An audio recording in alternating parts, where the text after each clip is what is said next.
Hello, everyone. Now, before we get started, I wanted to let you know that if you want to get the uncut recordings of this podcast, join our Patreon.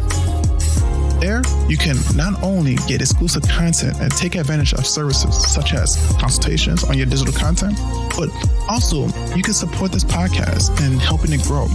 Join now at patreon.podbay.com/ANM to be a part of other narrators who took the pledge to keep the stories of history makers like Richard Griffin. Working in the capacity I do, I advocate for prisons to basically be closed. But I'm not tasked with the responsibility that when somebody is released from prison after we got that prison closed, that I'm gonna help them find affordable housing, I'm gonna help them find employment, I'm gonna help them, find a vehicle, get their license, get into school. Like at that point, hey, I just shut the door to the prison, you figure it out. Gotcha. Doing good work, we can be better at it, right? There's things that we can do differently to help that process be more of an inclusive wraparound service for anybody that's dealing with the trauma of that experience. The diatribe being told. So when we went to start the Drunken Retort, there was nothing of its kind in existence. They wanted it to be interactive and rowdy and fun. I think it's always fresh, new blood. There's old voices, new voices. There's history here now. I mean, like, we were looking to truly make a nightlife event, not just an open mic experience, not just a poetry show. To get people excited about poetry and spreading the word and loud and pack a room out of people that were excited about poetry. There's not the same individual person that's in the Drunken Retort. There's no cookie cutter people that are just made to come here. And I think that's what makes it dope. It's a community, and it's a community effort as well. Again, join at patreon.podbean.com/ANM and become a supporter of this podcast so we can keep telling the stories of these history makers. Until next time, enjoy the show and keep making history so that you too will be on this podcast. I spoke one-on-one with President Trump about this virus pandemic and his administration responsibility. I know answer that what comes next and when you the proper way to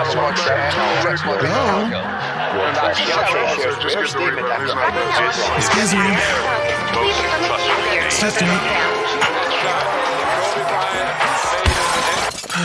Now that I have your attention, woohoo! All praises, glory be to the Most High, and let's make history. And class is in session. Are you listening? Damn.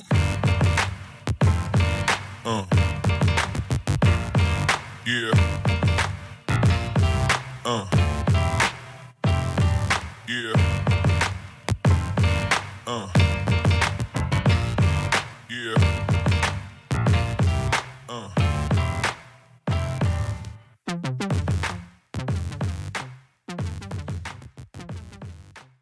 Okay. Hello, everybody. My name is History Williams, and you're listening to the Making History Making podcast. I am here with one of the coolest guys that I've randomly met on Facebook. His name is Johnathan Thompson.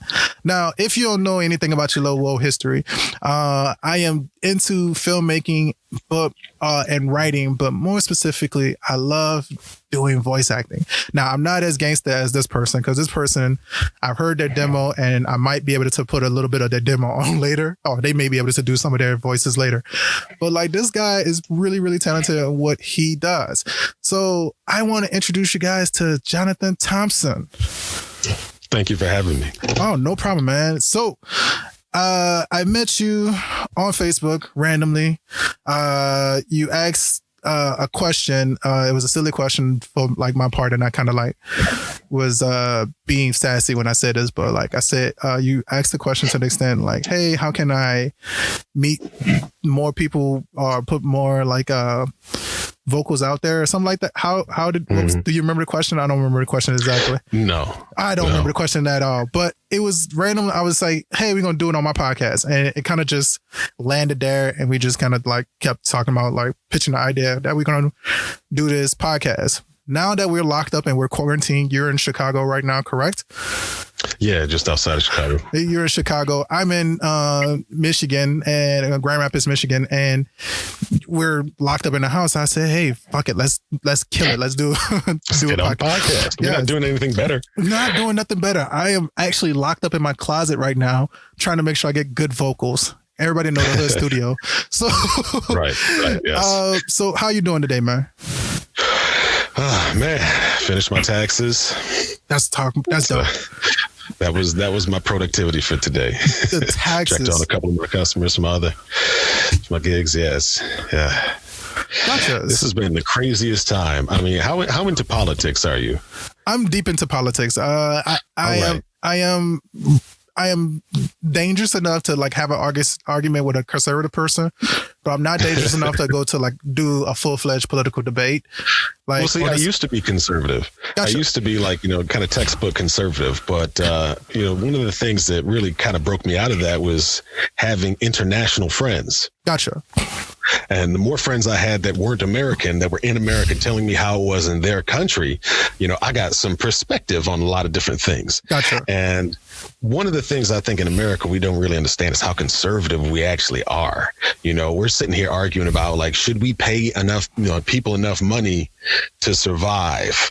There's a image that was floating around the internet a year or two ago, and it was showing the minimum wage and the states that's minimum wage met the minimum rent. Yes. And so they took the average rent or whatever, and most, like, none of the states had a minimum wage that was really covering that for the most part. And these discrepancies, you feel in life, and you kind of, you start to think, man, how can I make some extra bread, And voiceover was one of the things that just kind of popped up. When I went to Kalamazoo Valley Community College, my English teacher, the first class I ever had in college, my English teacher was like, dude, you got a great voice. You should be on the radio, But me being, analytic, I looked up how much does a DJ make, and they only made like $25K a year. And I was like, that ain't enough. Exactly. So for 10 years, I set voiceover on the shelf because people would always try to compliment me, but they had a little ignorance with their compliment. They would say, you should be on the radio. But they didn't say stuff like, man, you should read, you should do training videos. Mm-hmm. That would have clicked in my mind a whole different way, and I would have been able to go down there. Yeah. And probably make some money, being 19 in college.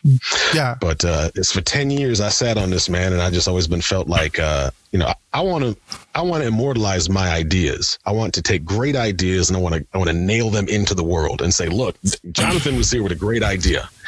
And I think one of the best ways you can get good ideas is to ask questions. Yes. And so my questions attract a lot of people. Gotcha. So, I think that's a very smart thing. And I think that is definitely one thing that me and you can relate to, because I finished my master's this past August. And congratulations. No, thank you. I appreciate it, man. Do you want to buy it? No, straight up. I don't think it would be a good exchange. I mean, it's a famous piece of paper you can have. Right? It's a fancy piece of paper. But no, man, when I first, what made me go get my master's was when I graduated with my bachelor's. I took a picture. My wife graduated the day before me. So she graduated that Friday. I graduated that Saturday. Same school, but it was just because we was in different programs. And so, okay. And what did you major in?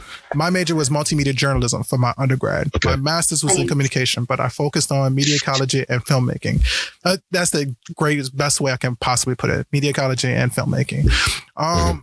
So when I took the picture of my wife's class and when they graduated, you seen this huge room at the bottom of the floor with all these blue robes. But then you had this small little space and it had a few black robes. And I knew that wasn't teachers. The teachers were sitting on the stage and stuff like that. So, and I looked down and noticed that it was the grad students. And I was like, shit, I want to be that small majority. I want to be that group. So like that day that I graduated, it kind of helped me just like for sure make the decision to go back for my master's. And I graduated. My wife and I graduated that April. I was going back for my master's that August. So, and then I finally graduated and I got my actual certificate at the end of this past August as well. Did a few projects, talked to my job that I was working. I was working at Best Buy at the time throughout, like, for the past 3 years prior to that. And I was always excited about, like, specific things like digital media and stuff like that.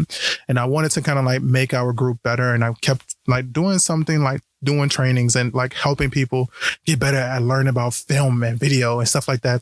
Cause like, this is the future. Everybody has a camera in their hand. Everybody's trying to put a microphone in front of their face now. Right. And so why not take advantage of that? You're just worried about the computer, but people are not picking up laptops to do work anymore. They're looking at the tablets, they're looking at their cell phones before they actually go behind a keyboard. So why are we emphasizing and beating the drum of this one specific thing? Why are we not learning more about cell phones and how they connect to specifically a camera?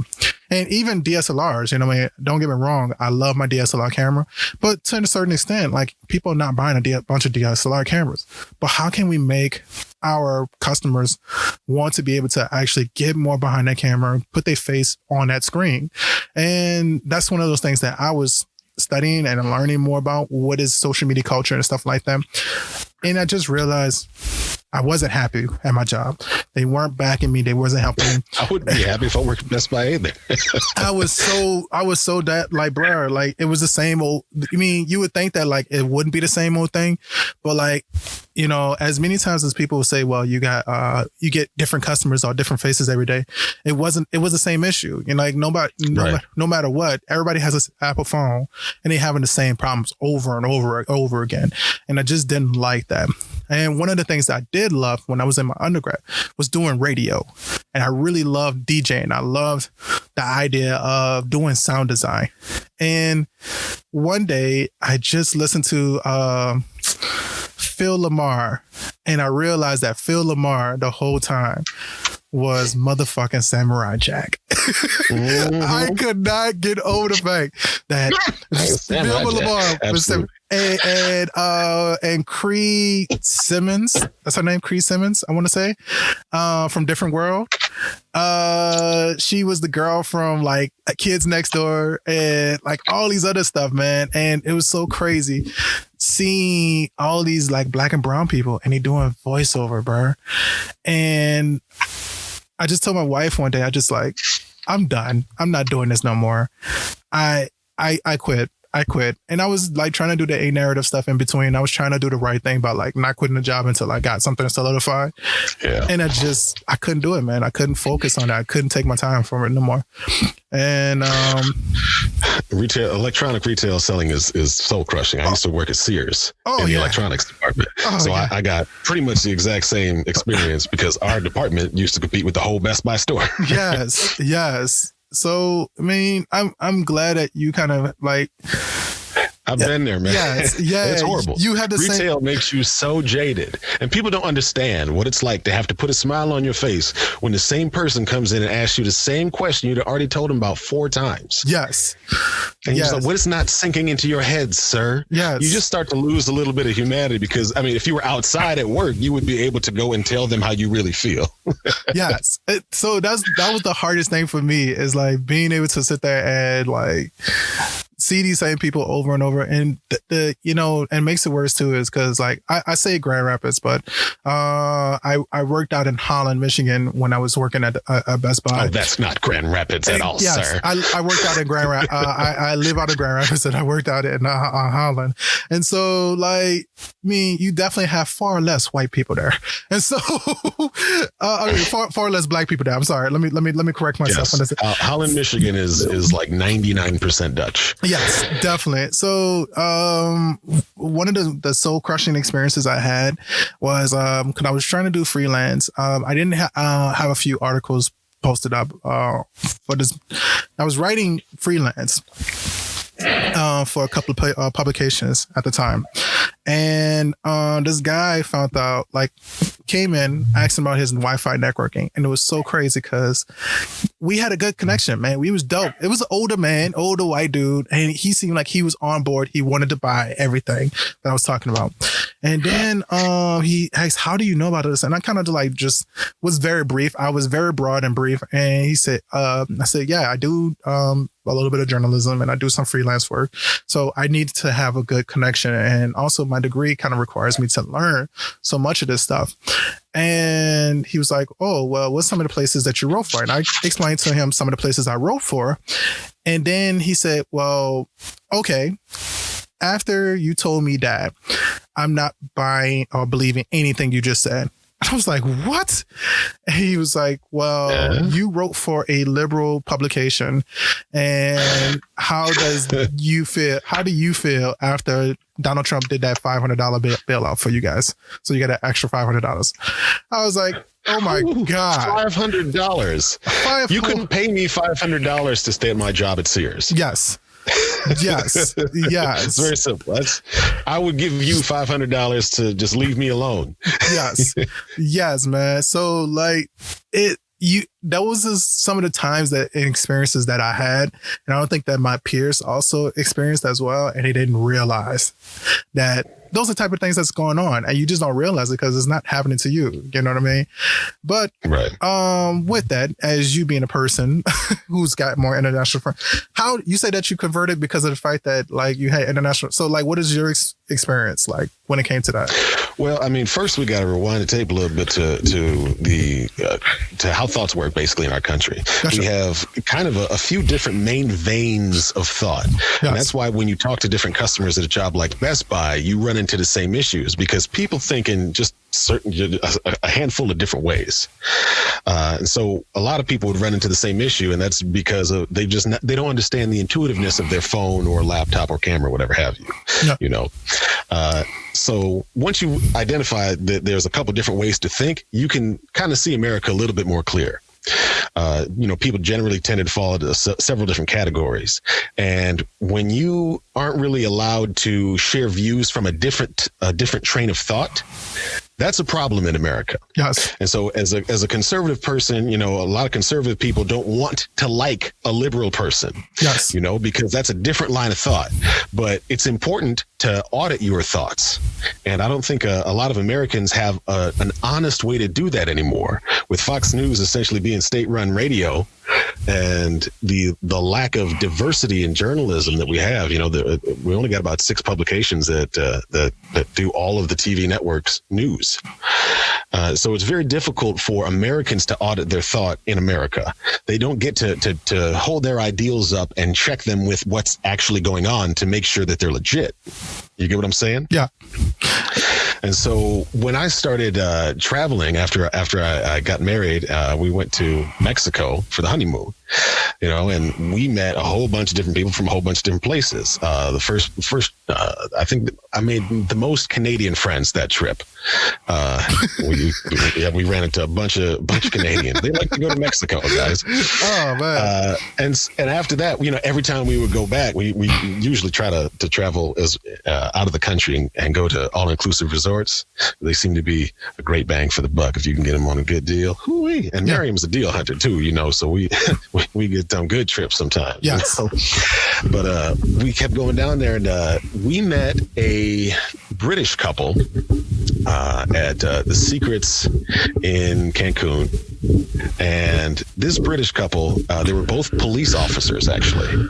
And so I was like, hey, how does the whole no guns thing work? And we talked about that for a little bit. And basically the officer, the guy told me, if somebody wants to kill somebody, they're going to try. But having no guns makes it harder to do it, basically. Yeah.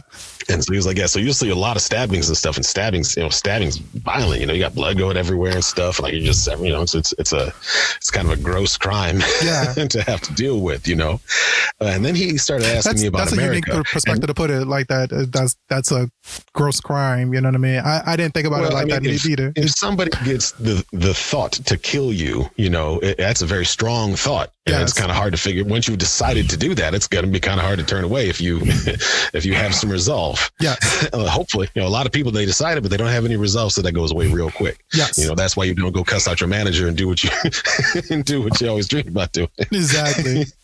I don't have the resolve to go sit in the jail for 2025, but nothing made me feel stupider than talking to this British guy about American racism.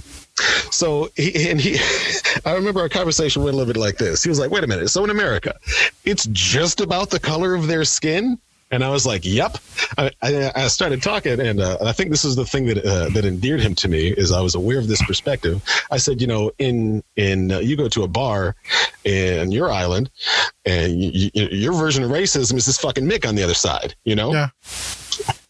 That is a racial slur that they use over there and have used for a lot of Irish people. Gotcha. I'm Irish, Yeah. so I get to say it, the N-word. Like the N-word, yeah. Well, I have a little bit of... And so he started... Oh, good. He started chuckling and he started laughing. And he said that, he was like, yeah, that's what it is. It's because you're from a different country. It's not because you're in the same country and you just look different. That's so stupid. And I was like... Yeah. Racism is very stupid.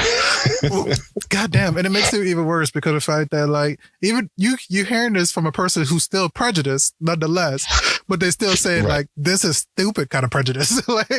like be literally your prejudice. Right. You just pick the worst of the criteria. You have broke the fourth wall to prejudice. Like, how did you do that? Out of all the ways you could have judged a person, you just picked the skin color. Oh man, that's weak. That's weak. Yeah. You shit. You look different, sir. Yeah. What is this, a Dr. Seuss book? Oh my gosh, man. So you had a person who's already prejudiced, who judged your prejudice. And now they probably be prejudiced against you because they like, hold up, wait, what? Man, these Americans here, like for real, are like racist. Well, Americans are looked at as monolithic. Yes.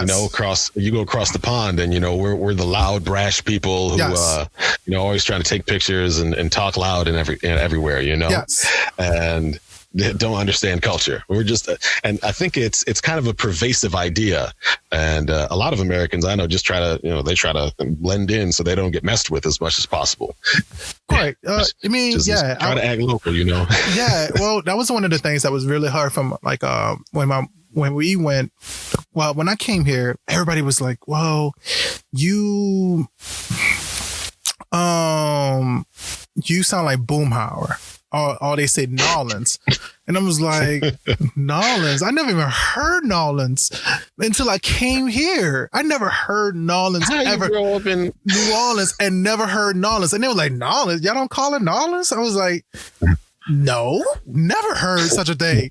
And they were so hell-bent on saying it's Nolans. Got a syllable and a half. Yes. They didn't even try, man. I'm swear to God, bro. Like, these are the same people who say rough, not roof. But, you know what I mean? Milk, not milk. That one gets to me. There's no A in milk. Yeah, milk. Yeah. So, like you say Nolans and they called me Boomhauer. So they expect me to not like the whole time and even though go over there, And so like you talking about hang on Boomhauer, man.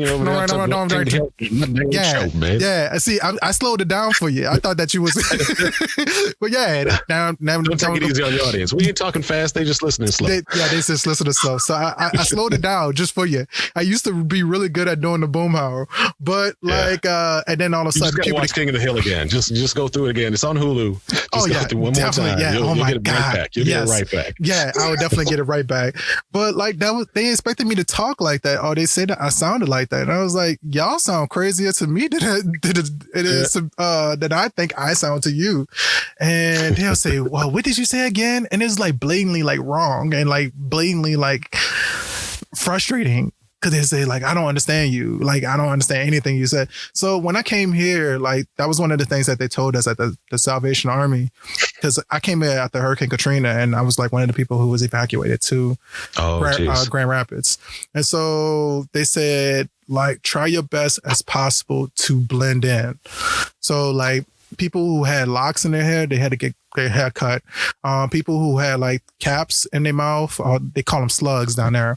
But people who had caps in their mouth, they had like their best to get rid of them or try to cover them up.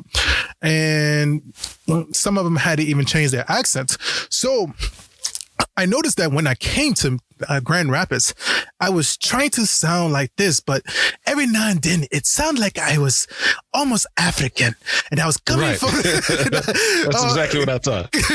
So it almost came like that, or I sounded too dude like raggedy, like yo, bro, like so like I noticed that my voice didn't match what I guess I was perceiving the South, at the time, because I was trying to be clearer for these people who are up here.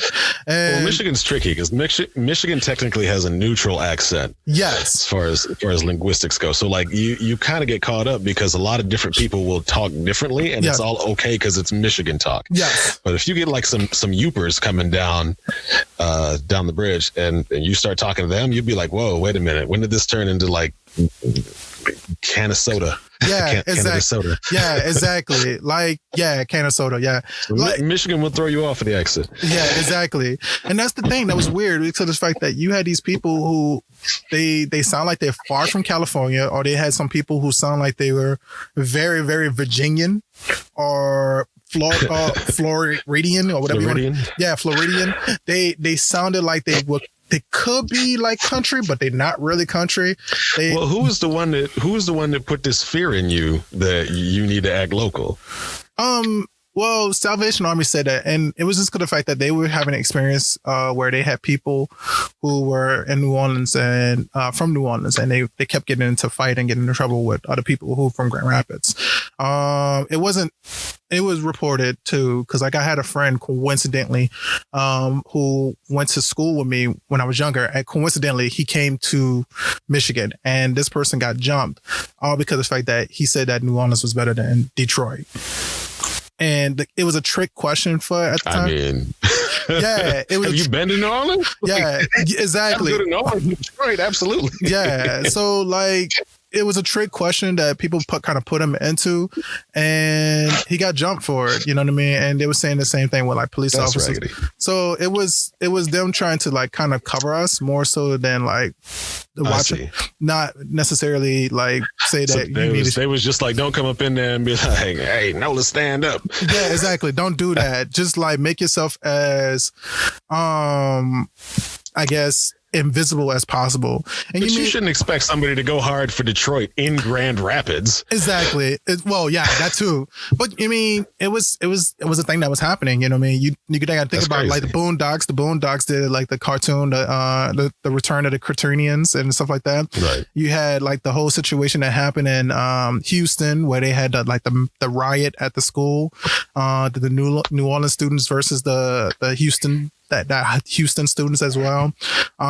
You had all of these massive things that was going on at the time. So my voice, like, you mean, my voice really came like this most of the time, and I just kind of was like more of like a swag and laid back. But then when I started staying in staying here and trying to like figure out my voice, now you got my voice the way it is now. So it could be passed as white, maybe, but you could definitely tell there's a brother behind the microphone, though. Right. Yeah, but, it comes out. It comes out every now and again. With that bass back in your voice. Yeah. So like my original voice was kind of like real, like this a little bit at one point in time, and I was trying to be cool, but that's most of the time. Even when like my wife, I realized that sometimes I talk like this and it's really like so high, and I can just joke around like I'm Gabriel Iglesias and, you know, talking about like girls, like, oh my God, like, you're so crazy. And so it's sometimes like that, you know? So yeah, man, I like, it was surprising. I think it's a tendency for blurs to sound a little lighter anyway, just because I mean it's deep voices in anime, like the dub deep voices. I don't know. Some Japanese guy does not sound deeper than, you know, the deep voice guys we got here. Well, yeah, you Vegeta. Know, you put some James Earl Jones on that, and it's gonna be. Yeah, Vegeta is a perfect example. Vegeta's a perfect example. The guy who is actually the voice for Vegeta, you hear that like Vegeta is not bassy at all. It's a high squeak. Chris Sabat, I believe. Yeah, like it's very alto-ish of a voice. You know, he's trying his best to make his voice very deep. You know what I mean? I can't even do the Vegeta voice. But I mean, I guess my long story was that my wife, when she went to New Orleans, and that's one of the things that she had to learn, was that when she went down there, she was expecting to hear like a bunch of accents. I mean, hear like accents and like these countries slang. And I was like, I never grew up with accents. I never knew the accents thing at all. And that was one of the things that she noticed, is that like everybody had their own dialect. Everybody kind of like, because New Orleans has people coming from all over the world, and then all of these voices could come together, and eventually it becomes not foreign to you, but it definitely lets you know that like you're not the only person in the world who's talking. Right. So I would say, man, if you definitely want to go to a place that's really cool with voices and not get culture shock as much, go to New Orleans. Be able to experience hearing those dialects and stuff like that. So, you know, we actually took I took my wife's cousin and her parents down to New Orleans. We went down there and had a trip, and her cousin's from Detroit. Gotcha. And so he's sitting over there. He's like, I can't believe this. They would throw a brother in jail in a second, walking around here with this alcohol from store to store. And then you can buy it in one spot and take your cup and refill it at another. Yeah, man. I mean, at that moment, I was like, oh yeah, New Orleans is definitely better than Detroit. Yeah. My Detroit cousin said so. Yeah. I'm waiting to go back down. Originally, April 23rd, we were supposed to be going back down there to visit. What's your favorite restaurant in New Orleans? It's not open no more, but it was the Two Sisters restaurant. I want to say that's the name of it. It's Two Sisters, but they has this is before I was vegan. I'm sorry, vegetarian now, but before then, and they had the best like ribs. I swear to God, man, it was in the Third Ward too, and I swear to God, man, these girls here like had the best ribs. Another place was dope was in Slidell, Louisiana, which was called Lee's Burgers. And I swear to you, man, they had these fat burgers. Like, you cut it in half, man, you probably have something for dinner. Like, that's how big those burgers were. Like, it's full-fledged, like, steak on your burger, man. Huge, nasty ass burgers. Wow. But I never really had a favorite one. My favorite food was crawfish. So crawfish is my grandmother's spaghetti. The best restaurant. Yeah. What you say? You gotta get it. I said, did you suck the heads out the crawfish? Oh yeah, man, that was the shit, man. You got to, right? You got to suck the heads. No homo. I'm joking. Bad joke. Oh God, that's probably homophobic as a motherfucker. No, crawfish heads are. You have to experience that. It's such an intense flavor. Yes. But it's not nasty. It's not nasty at all. Like people, you think it's gonna be nasty, but then you try it, you're just like, wow, like this is just it's like a extra splash of flavor on it. Yeah. I guess the easiest way I could say like sucking the heads off of a crawfish is the equivalent to you squeezing a lemon peel in your mouth. It's like you get enough juice. It's made of a small crustacean. Yes, exactly. Now I would say don't think about it when you do it. Don't think about it. Just do it. Don't. Or you could think about it and then do it like a boss, like I did. Oh yeah, because like you got to think about like what is in the crawfish itself. Like the crawfish itself is very like the parts that you eat. It's kind of gross because you're not going to do it in real life to anything else. But I mean, unless you're a person that grew up eating chitlins, but you're not going to do that. But when you peel a crawfish, suck the tail off, and then you get the head, and you're like, you know what? This is your maker. You suck the fucking head. It is so dope. It is like drinking tea after you'd have had like a nice warm like gingerbread beignet or something like that. You know what I mean? Like, is that good, homie? It's an experience. I think that you should get a chance to go back down there and do it. Like relive it. I'm going to tell you, relive that experience. I want to tell anybody who's concerned about crawfish brains that they don't technically have brains. They have a central nervous system, right? Yes, yes, they don't. They have a spread out nervous system. So it's not like you're sucking the brains of the crawfish. That's the grossest part to most people. Yes, but you tell them they don't exactly have brains, it's not so gross anymore. You're already eating it. But the part that you got to be concerned about is the poop chute. They have a poop chute, right? So when you do the tail, you got to make sure that if you are biased, pull off the tail and pull the tail out. Then look at it. Don't just suck the tails off. Yeah, you got to make sure they're clean. Yeah, so you proper etiquette. That's if you want to do that. Now, if you want to be a true like New Orleans, whatever you want to call it, like person, you just open up the crawfish and just go to town. You ain't judgmental about anything. But do you disc golf, Jason? I do not. I never did, and I was never good at throwing a frisbee. I am like, if you ever watched the show New Girl, and you seen Schmidt come over the gate, and he said like Prince is terrible at frisbee. I see like 12 of them. That's probably that's me. The Prince episode is hilarious. Yeah, Prince is terrible at frisbee. I see like 12 of them in frisbees in there. But yeah, man, I never do that. But do you? Sometimes I have a friend, actually another blurred, who he's my oldest friend, and he lives up in Rockford, and he disc golfs all the time. Oh, and his family is actually from Louisiana. Gotcha. So we got a bag of crawfish from them. I think an Easter or two ago. Goddamn. Because Mama beat through down in the kitchen. She had so much extra. She was like, "You want a bag?" She gave us a big old Ziploc bag worth of stuff. And I tell you, I feasted on that for the next 3 days. It was just fantastic. Oh, man. I am so concerned about going. I haven't been home and been vegetarian or vegan. So it's been like about 3 or 4 years. 2017. So you want to take a break when you go back, huh? I might, but my wife is concerned because she's like, you haven't had like meat in so long, because it's been since 2017 since I've been had meat. So it's 3 years now that since I've feasted on such a good thing. So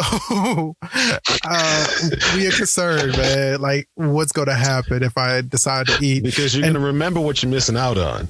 Yes. So you literally starved yourself from that memory. You can't remember the flavors so vividly anymore. Oh, man. No, I remember the flavors. It just wants me, it calls me. That's what makes me want to go back. It's because the fact that like right now at this moment, I can feel that vinegary like feeling in the back of our throat.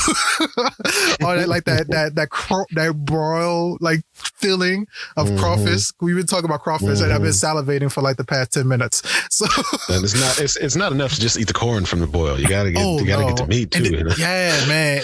Have you had it with the smoked sausage in there? Oh yeah. Oh yeah. God, Jesus.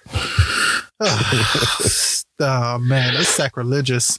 I mean to not try those things in life, man. But back to that point, man. Like, so what is something we talk about food and we talk about way Afro too much. So, you talked about voice acting. Your teacher got you into it. So, like, what are you doing now for your voice acting? What are you doing now? What am I right now? Yeah. Auditions. Okay. Trying to collect on some people who owe me. Okay. All right. But most of the jobs that we do, most of the work that you do is auditioning, either over the phone or online. Gotcha. And I kind of decided I was going to try the pay to play thing. And I tell you, if you can't, a lot of people try pay to plays, and if you are not able to sit down and do work in the middle of the day, I don't recommend pay to plays, because stuff pops up and, within 5-15 minutes, you can have 20, 40 people, depending on how much a job is worth, do auditions for a job. And if you're not able to come at the beck and call and you're not able to hop right on the mic and start doing auditions, or if you're not just sitting at the mic all day, I don't recommend doing pay to plays for anybody looking at a voice acting. Okay. voiceover. So I want to correct myself. So pay to play would be more so like the Fiverr stuff, like, right? Am I correct? No. Pay to play would be more like voice 1, 2, 3. Gotcha. All right, I gotcha. Yeah, the bigger companies and stuff. Yeah. If you can go on, you can do some stuff like on Upwork and all those other things. That's where I actually got my voice gig, is Upwork. Gotcha. Okay. And because like my thing is, I'm considered more so a new person when it comes to like the voice acting myself. And so I haven't done my first gig for it. I'm waiting to do my first gig for it. So I like doing sinister reads and stuff like that. Do you have any like dialogue or logo like stuff that you can read maybe for us to be actually do some of your voice acting? What's some of your fun stuff? I do a pretty good Sam Elliott. Oh, let's go Sam Elliott. Oh, Sam Elliott here. I've had such a great time talking to Jason about sucking crawfish heads. Later on, I think I'm going to try to get my wife to make me some crawfish. She won't, but at least I can say I tried. Oh, man, you got to say the dude. You got to talk about the dude. The dude abides. Oh, my goodness, man. Dope. Like, so you do as far as menacing stuff, I am Facebook friends with Otis Jury, who does the scary stories to read in the dark. Dope. Or scary stories to tell in the dark. Let me make sure. He does the Scary Stories podcast, which has, I think, like 10 million downloads or something like that on Spotify. So he's very politically outspoken. He actually used to live in Louisiana, and he moved to Canada to get away from just the political bullshit, as he will vehemently tell you. But people like him, who are established in the voiceover industry and actually have something big, they have a hit. They usually look down on stuff like Fiverr, because a lot of people are, they are actually charging $5 for voiceover. And one of the things about voiceovers that a lot of people don't understand is your voice is legit. Your quality is the thing that you have to work on. Yes. But everybody has a voice, and your voice is worth the same as anybody else's. Yeah. Now, your acting skills, your reading ability, all that other stuff, that's different. That's technical things. But your voice, your ability to speak words is worth just as much money as everybody else's. And a lot of people sell themselves short doing stuff for $5. Now, I understand hustling, but if you're gonna hustle nickel bags, you Makes sense. go on Fiverr. But that's essentially what you're doing. You hustling nickel bags. We trying to be big time over here. And you mean I'm trying to be like Kyrie Payton, so it's okay. I'm trying to grow up to be like Kyrie Payton at least a little bit. Get my first real acting gig as Ezekiel somewhere. So, but I mean, so you say those people look down on that. So like you saying build value in your voice, like that's, so how would you recommend a person build value in like working on their acting and stuff like that? Well, one of the best things you can do is warm up. I normally don't sound so deep voiced when I wake up, but if I have any teen auditions that I've been trying to do, usually having the bass out of my voice, kind of helps a little bit, so I can sound like I'm a little younger. Okay. Trying to do children is usually difficult for me because I'm naturally deep voiced, but that's just when I'm relaxed. When I start getting excited, my voice goes up a couple of octaves. But my problem is I go too fast most of the time. And like I said, I'm not talking fast. Y'all just listen slow. Gotcha. And so one of the best things for me to do is do stuff like play video games, because I get to listen to the pacing of the voice acting. I can read the subtitles. I can see how they did it versus how I think I would do it. When you talk about building value in your voice, you have to first, accept your voice. Man, I kind of went in on this person on a Reddit post, and I just gave him some tough love. And he was basically saying like, look, man, I sound like a teen girl, and how can I get my voice deeper? And I was basically just like, bruh, you might not be able to. So just drop that. But if you like, he's a younger kid, I think maybe 15 to 17. I was like, but if you can do teen girls, well, shoot. Do you know how much money you can make dual voicing roles? Yeah. You know, like, so you have to make sure that even if you feel it like it's a disadvantage, something about your voice, like if you feel like you're too white, for instance, you can use that because you can apply that to a broader audience. I don't feel like I have a default voice because I'm always doing different things. I'm always going at different paces throughout the day.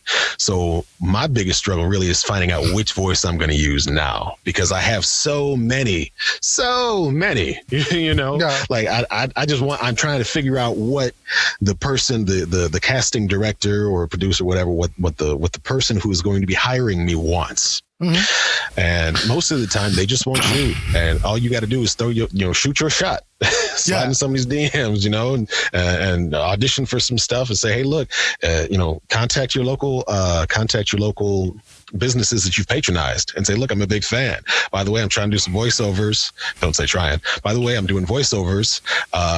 Maybe we could work a little something out. It's something I would love to help you out. You know what I mean? Maybe you give me a discount on some food.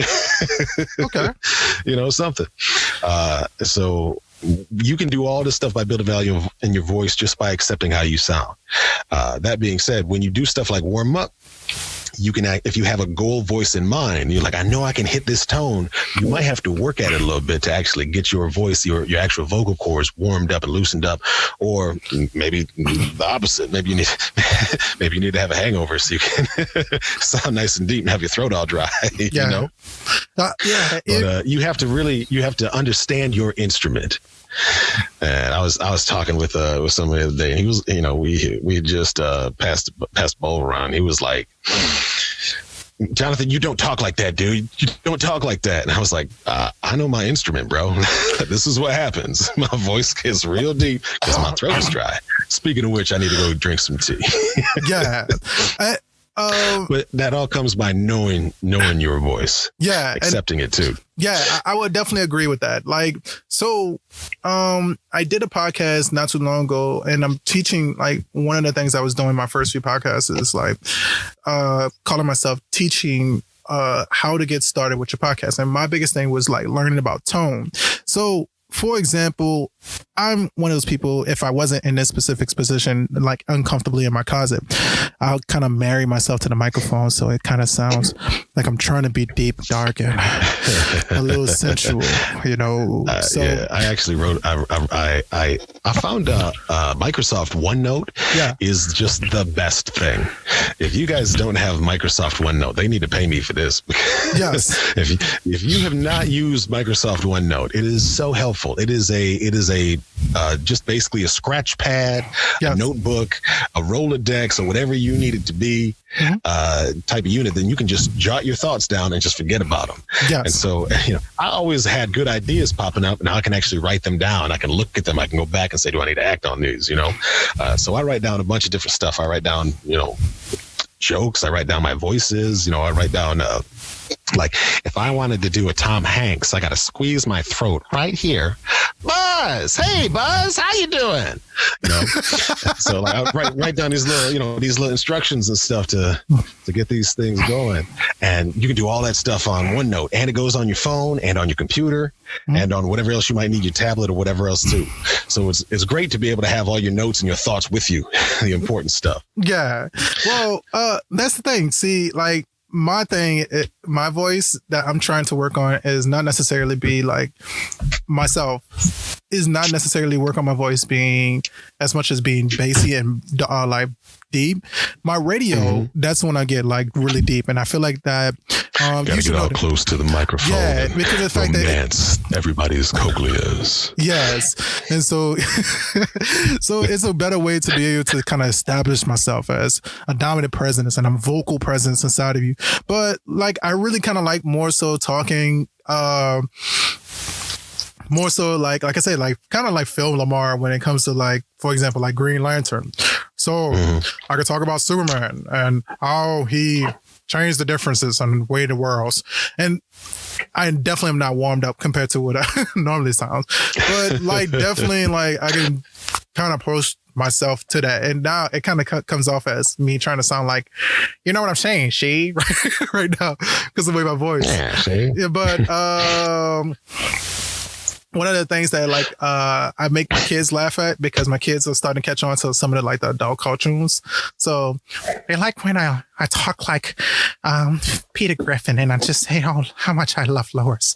And they or like, I mean, the obvious two that's very easy for most people to do are like kind of like the very like kind of starters. I'll stop talking like the precious. Or if you squeeze your throat a little bit more, just like how you said, and kind of like bite down on the words, it's like, oh, Hannah Miss Family. A family don't like Hannah Miss Family. No one gets left behind. Yes. Hey, Lilo and Stitch was that movie. The cartoon was that dope was too. that movie. I don't care what anybody says. Yes. I got down with some Lilo and Stitch. Just the first one. I don't think I saw. Maybe I saw the second one, but if I did, there was probably alcohol involved. So I can't give you an honest review. So like my kids know those that obvious was a background movie, if you know what I'm saying. Yeah. Oh yeah, definitely. It could be inappropriate if you want to, it's okay. But I mean, like, I'm trying to practice learning my voice, and just like how you said, learning my instrument. So I definitely know I have my vocal presence down when it comes to like podcasts and doing radio, but definitely learning like voice acting. I'm one of those people that's for sure have to get like the actual activity to do it, to actually be able to do it. If that makes sense what I'm saying. It's like, well, I mean, in all honesty, voice acting might not be your strength. You know, it might be something that you have to work at to get good at. Yeah. You know, I mean, I am just a freaking character. So doing other characters comes naturally to me. Yeah. You know, what doesn't come naturally to me is things like sitting still. Exactly. And that doesn't come to me. And so like, I think that was one of the things that like I had a friend who told me too. It was like, man, you're like, kind of a similar situation to you. This is the person who was doing film at the time. He said, dude, you sound like the perfect voice for this cat character that I got in mind. It's like almost like Felix Cat. And I was like, what are you talking about? Like, I don't know what you're talking about. He said, man, like, don't even try to change anything. Just keep your voice normal like that. And at the time, and of course you're like, what is normal? No, what the fuck is my voice? Right. Oh my God, I've been there. And he laughed because of the fact that he said, like, the more panicked you sound, the more you sound like the idea that I have for my cat. And I'm like, what the fuck? Like, I don't get it. That sounds perfect. I can see the cat right now. Yeah, exactly. So he's like, yeah, you got the perfect voice for my cat character. And right. And see, the problem is that I bet you if you would warm up your voice and stuff, it would loosen up your vocal cords, you wouldn't have the same quality. Yeah. You know? And so it all comes back to knowing your instrument. Yes. And the easiest thing for me is just to pay attention to it. Yeah. You know, throughout the day, you're like, oh, I sound good. What have I been doing? What have I been eating? Have I been talking? Have I been singing? You know, why does my voice sound like it is now? Yeah. And you would be surprised what food and drink will do to your voice and also your stomach when you're trying to record. Yeah. Man. When you... Yeah. Go ahead. What you going to say? When you watch that kind of stuff, you'll start to see patterns emerge. Yeah. And so there are actually certain auditions I'll do at certain times of the day because I know my voice is going to be deepest and loosest at night. And sometimes if I'm like working late on a job or something, I got to be real careful because I'll come back to it the next day and I'll be like, why do I sound like this? You know, and then I have to go and I have to match the voice. And so I might not work on that thing, you know, until I get a couple other things under my belt and get my voice down to the, you know, worn down to the same area it was when I was working on the job late at night. Yeah. Makes doing upticks and stuff a little more difficult. But these are things that I have noticed and I have been you know, focusing on because keeping that uniformity is important to my craft. And I want to be the best I can. And I honestly am doing most of this stuff by myself. You know, I'm not really working closely with any coaches as of this moment. I have one who I talk to and stuff, but he's more like a resource than a hands-on coach. You know, makes sense. But one of the things that is available to us, and you know, once this tax refund comes in, you know what I'm saying. But it's called Gravy for the Brain. Yes. And Gravy for the Brain, if you don't know, is kind of like a it's kind of like a voiceover think tank of just some guys who really want to help. And it's $35 a month for a membership. And you can get all kinds of feedback and resources and stuff like that just from the basic membership.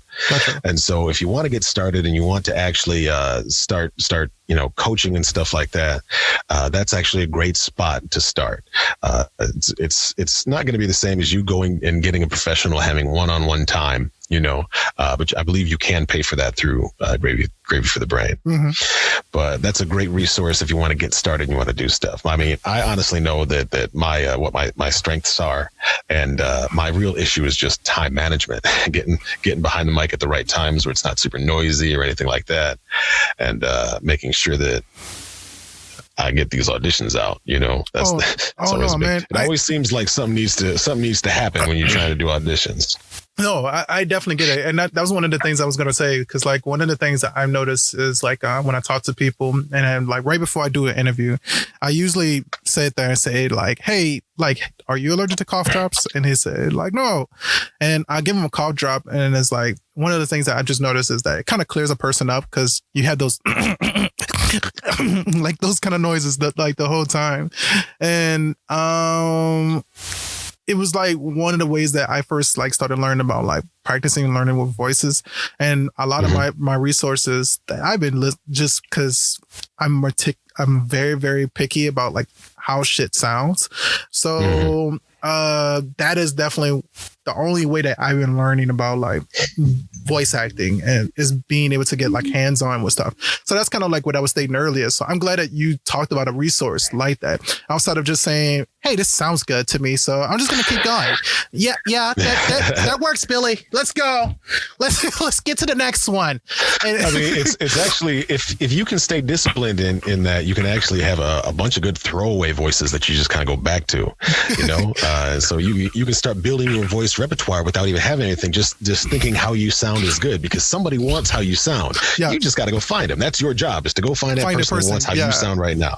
Yeah. And a lot of times the problem is you don't know what other people want, and a coach can help you with that. Yeah.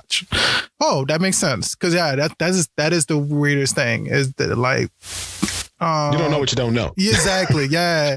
You don't know is at all. Like, and that's the only thing that I know on my particular, like when I do podcast itself is like, yeah, I don't want you making those mouth sounds. Like, I know for sure that. So please, like, suck on that cough drop for a little bit. Get it done in about 10 minutes, and then we're gonna do this thing. So yeah, you're right. You that's the only times that's my closest experience when it comes to like voice acting or having something coached. Is I know that I'm very particular with that part. So I'm glad that there's a resource out there. When I went on Fiverr, I said, hey, can somebody give some advice? And it's almost like they didn't want to give you advice. I mean, it's like, what are you scared? I'm going to be competitive? I mean, really, honestly, the internet is the worst place to go and ask for that. As a aspiring voice talent, you need to build up your network. Yeah. And so you really should be talking to other people, other voice talents and stuff, and picking their brains and seeing what works for them, because that's going to be a little easier for you than trying to go on the internet and just leaving a random post. You're going to get a bunch of hate from people probably just saying you should already know this stuff. But most of the questions you have, you can Google. It just takes forever to go through these things. You got to, you can't just stick with page one. Yes. Like that is 130,000 search results. Maybe try to go to 5 or 6. Yes. Like, yeah, man. The Facebook page for Black filmmakers is so toxic.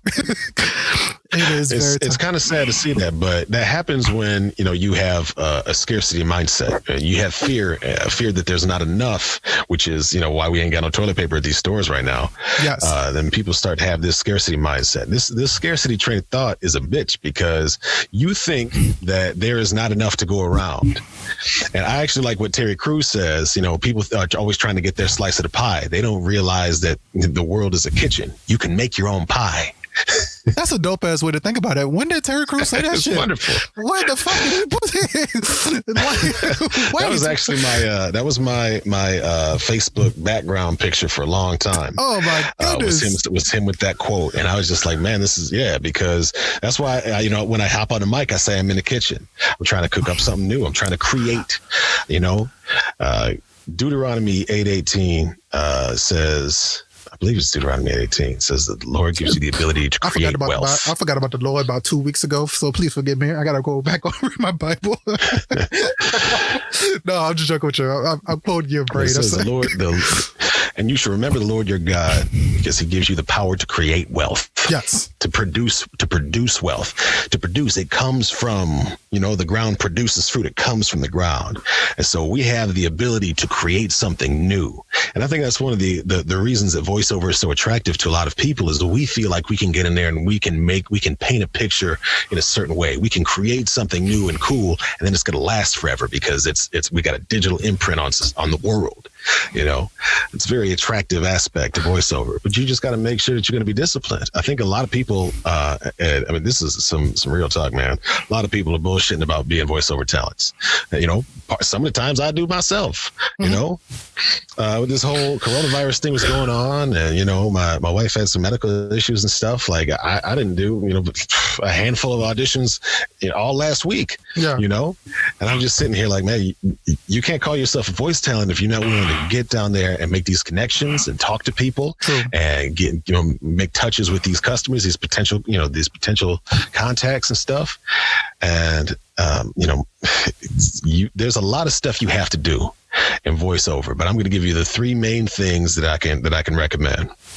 First off is your performance, both technical and vocal. Second off is your connection to your customers.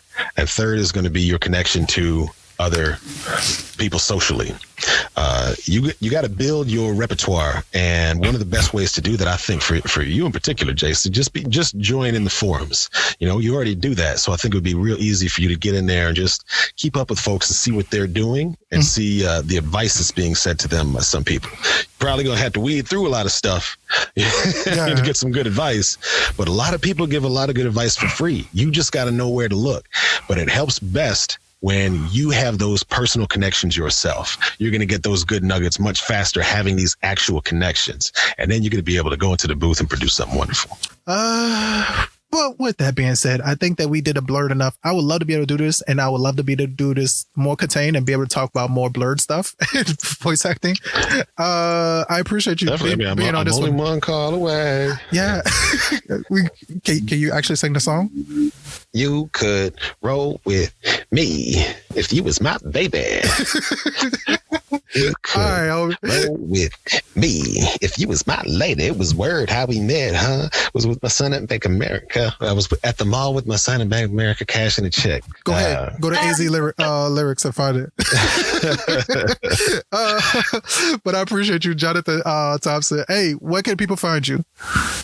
You can find me at jtsvoice.com. You can find me on Twitter at realitycrashx. You can find me on Instagram. I believe it's JTs_voice. You can find me on Facebook. They can find you everywhere. Yeah. Everywhere thoughts are sold. Gotcha, man.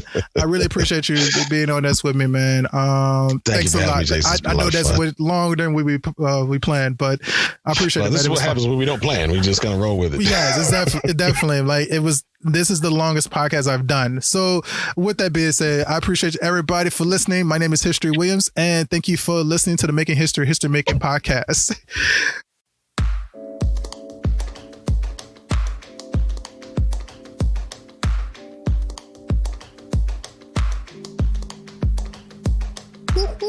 Look at you. You just went through a cultural experience and looking for more or simply just closure. Now, if you want to challenge me to interview someone you know that is making history, email me in the link in the description. Also, if you're looking for more of Making History Making podcasts, then remember that you can find it on Spotify, Google Podcasts, Luminary, iHeartRadio, and more. You can also find more content by History Williams on A Narrative Media Facebook page and YouTube. These pages include events, tutorials, and even a gaming stream.